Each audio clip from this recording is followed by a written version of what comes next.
Tristan with Nerdets Newsstand, and we are going to talk Falcon and the Winter Soldier. This will be a spoiler review and kind of theorize, so make sure if you want to watch the episode first, go do that and then come back. We are also going to talk about this tomorrow on live stream. I think I'm going to dedicate an hour to the Snyder Cut and an hour to this because there's a lot I want to talk about and theorize, and it's fun, and I have one major fear with this, but we'll get to that at the end. Now, spoiler warning's over. I'm going to start the review. This takes place 6 months after Endgame. There's a lot of little Easter eggs within this that not only worry me, but also, in some points, make me excited. There's a lot of things within this that is very promising. There's one road Marvel can go down that's not going to work, and there's a million they can. Let's hope they go down the road they can. Now, one big Easter egg I saw within it was Joaquin Torres. He was part of the all-new, all-different Marvel. He became Falcon. I'm assuming with him working with Sam Wilson, we might see that happen when Sam Wilson eventually takes over the mantle, which, let's be real, he's the title character. He's going to. Now, we also see a little bit of a throwback to Power Broker. And what I mean by that, and I am going to jump around just here for a minute and then we'll get into scene by scene. But we see U.S. Agent at the end. Now, U.S. Agent was funded in large part by Power Broker. So I'm assuming maybe not necessarily in this, because we do know Kevin Feige said you don't have to watch the shows to get the movies. We may get a little subtlety when it comes to Power Broker. A big thing they are doing is Flag Smasher. Now, Flag Smasher was a single character in the comic books, but they have made it a group at this point. And I actually think it works so far. It works really well. We do see Flag Smasher's name was Carl Morgenthau. We see a girl in the credits at IMDb, a redhead credited as Carly Morgenthau. Maybe they're going by the daughter or something similar. Either way, I like that little Easter egg in there.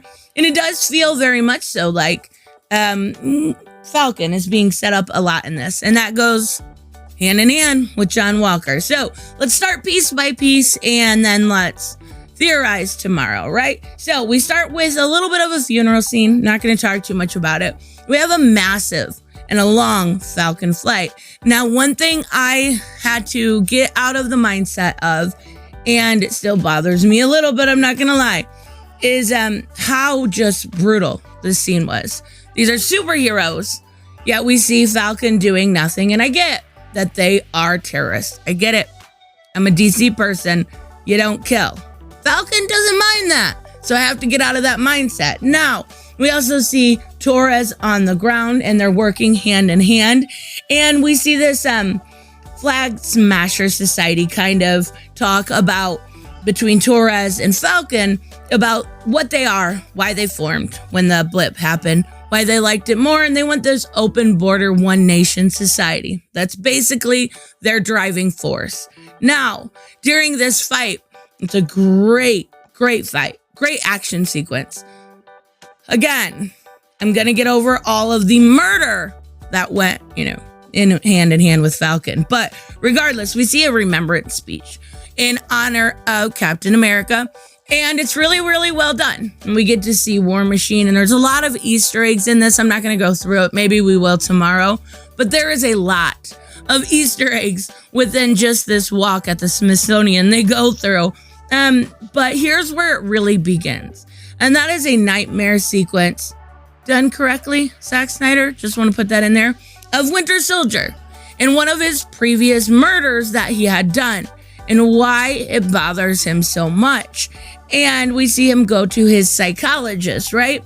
And we see all these names on a list. And all of these names are the people he's trying to make amends with. And the scene with his psychologist is really good. I think that the psychologist they casted or however they did it is really, really have great chemistry with Winter Soldier, right? So we also see a new character named Yori, and they're kind of on a lunch date, not date, but outing, what do men call it? I'm not sure. Yori and Bucky Barnes, right? And they're talking. Yori is an adorable old man that gets him a date. But we find out from that nightmare sequence, the man that Winter Soldier killed previously was Yori's son. And it haunts him. And it haunts him completely. And he doesn't know how to rectify a situation where he wasn't himself, yet he remembers every single one of those deaths, right? So we also see and meet Sam Wilson's sister and see how she kind of survived without Sam when he was blipped. We see the date between Bucky and another girl, and he leaves suddenly, right? And he knocks on Yori's door. He knows how much this bothered Yori. He knows that death killed him every single day. And again, he's trying to figure out how to make amends besides just being there or completely confessing it outright. So we see Torres, and he is back. He is meeting with the Flag Smashers. And he's pretending to be a Flag Smasher. And he ends up getting his ass kicked by some superhumans. Now, I think there's going to be like this trio of the inside people with the Flag Smashers. But I think that it is going to be a bigger society, but these are just going to be the main ones. Now, it looks very much so like they have superhuman abilities, whether it's power broker or some governmental experience. We don't know yet, but it definitely feels very, they're going to be a big deal in this completely. Now we see Sam's sister get denied for a loan. And we see Torres send the Flag Smasher information that he got to Sam. And he shows him, everything that happened. And he basically says, let's keep it under wraps. Now, this is where the news comes in of the new Captain America. And this is John Walker. I like John Walker.